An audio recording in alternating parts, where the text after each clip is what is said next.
मैनपुरी से चंद्रपाल शाक्य की रिपोर्ट। ऐसी करनी कर चलो हम हंसे जगत रोए।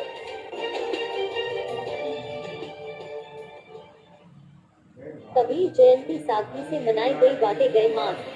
मैनपुरी। रविवार को कबीर आश्रम पर सदर एसडीएम रजनीकांत की मौजूदगी में संत सम्राट सद्गुरु कबीर साहिब की 622 मीटर जयंती सोशल डिस्टेंस का पालन करते हुए मनाई गई। इस अवसर पर एसडीएम और आश्रम के महंत अमर साहब ने कबीर साहिब के चित्र पर पुष्प अर्पित किए तथा कचहरी रोड पर आने जाने वाले लोगों को संतों के बीच खड़े होकर कोरोना जैसी भयंकर बीमारी से बचने के लिए 1000 से अधिक मास्कों का वितरण किया गया तथा कोरोना से बचने के उपाय पर भी प्रकाश डाला।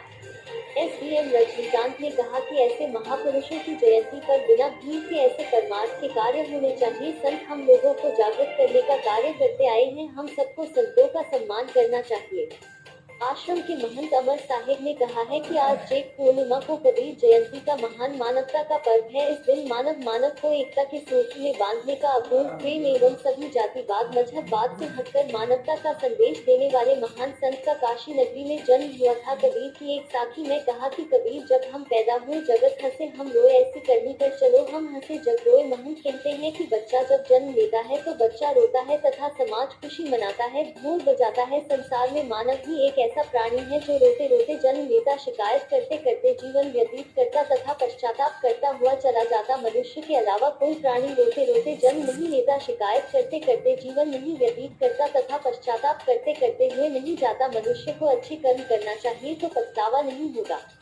वे बताते हैं कि परहित सेवा, करुणा, प्रेम भरा जीवन हो तथा मानवता से परिपूर्ण जीवन हो तो चरित्र धन, भक्ति धन तथा आत्म धन से जुड़ा हुआ जीवन शांति पथ, मुक्ति पथ, कल्याण पथ को प्राप्त करते हुए चलता है। उसमें हम प्रसन्नता से जिएंगे, प्रसन्नता से मरेंगे तथा जब समाज के लिए बहुत उपयोगी बनकर जिए हैं तो हम प्रसन्नता में जाएंगे तथा समाज हमारे लिए रोएगा तथा कथनी से हटकर करनी रहनी पर जोर देते हुए बताया कि कहनता को बहुत मिले, ग्रहण करने वाले, आचरण में उतारने वाले बहुत कम लोग मिले। अतः जो धर्म को, भक्ति को, मानवता को धारण न करता हो उसे वो जाने दे, उससे दूर रहना चाहिए। तथा पूजा पाठ के बारे में कहा, कबीर जेती आत्मा तेते शालिग्राम, यानी यह जितनी भी आत्माएं हैं उतने ही शालिग्राम है। इसलिए चेतन गोलहारा घट घटवासी आत्माराम की पूजा करनी चाहिए, न कि जड़ पूजा।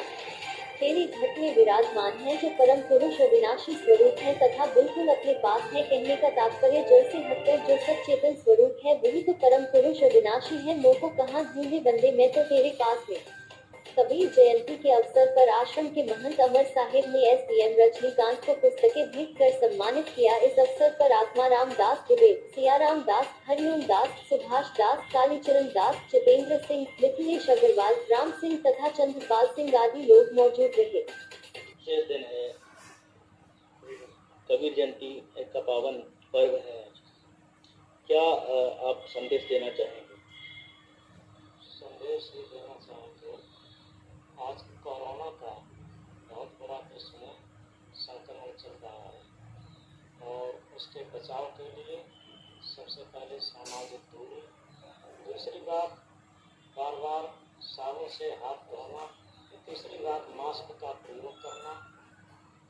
और इसी के साथ साथ हम पूरे भारतवासी, कोई जात नहीं, कोई मजहब का भेद नहीं, केवल मानवतावादी दृष्टिकोण से एक होकर के और इस कोरोना से संग्राम करें और इससे विजयी भी, क्योंकि ये ऐसी बीमारी है कि जब तक हम किसी तरीके से विभाजित रहेंगे तब तक पूरा राष्ट्र एक शक्ति नहीं बन पाएगा। और इसको सदगुरु कबीर साहब ने अपनी भाषा में कहा है, मानुष तेरा गुण बड़ा, मास नावे काज, धारण होते आदर किसान बाजन का।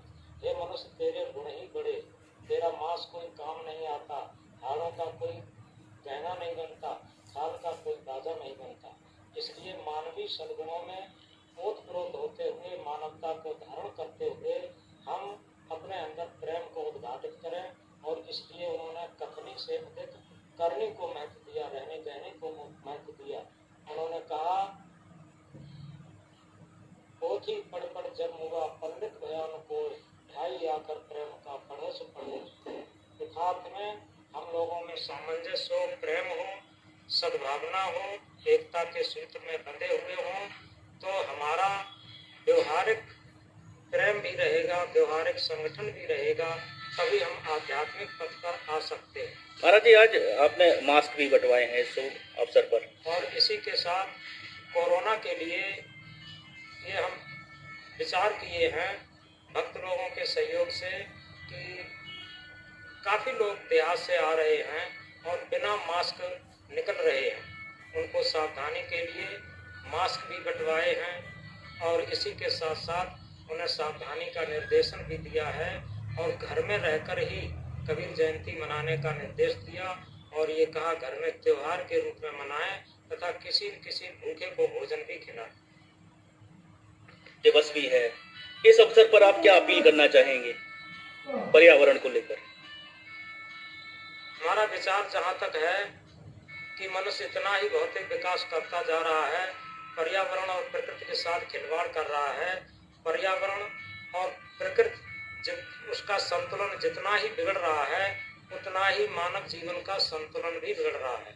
इसलिए पर्यावरण के लिए हमें बहुत कुछ वृक्षारोपण करना चाहिए और इसी के साथ जितना भी प्रदूषण है वो खत्म करना चाहिए और समाज में जिस तरीके की वैमनस्यता का प्रदूषण है वो भी खत्म करना चाहिए। और जब तक पर्यावरण और प्रकृति की तरफ हम ध्यान नहीं देंगे तब तक ऐसी बीमारियां समय समय पर आती रहेंगी और इन बीमारियों का हमारे पास कोई भी इलाज नहीं होगा। इसका सबसे बड़ा इलाज है कि हम प्रकृति से सामंजस्य बिठा के चलें और जब तक प्रकृति के साथ खिलवाड़ करते रहेंगे हम ऐसी महामारियों से त्रस्त बने रहेंगे और यथार्थ में ये हमारी सामाजिक बहुत बड़ी कमजोरी होगी। इसलिए पर्यावरण की सुरक्षा के लिए हम बहुत ठोस कदम उठाएं। सबका कर्तव्य बनता है हम वृक्षारोपण करें और बाग बगीचों को हरा भरा लहराते हुए दिखाएं, सारे प्रदूषणों को खत्म करके पर्यावरण शुद्ध करें तथा इसी के साथ प्रकृति से तालमेल बिठाएं।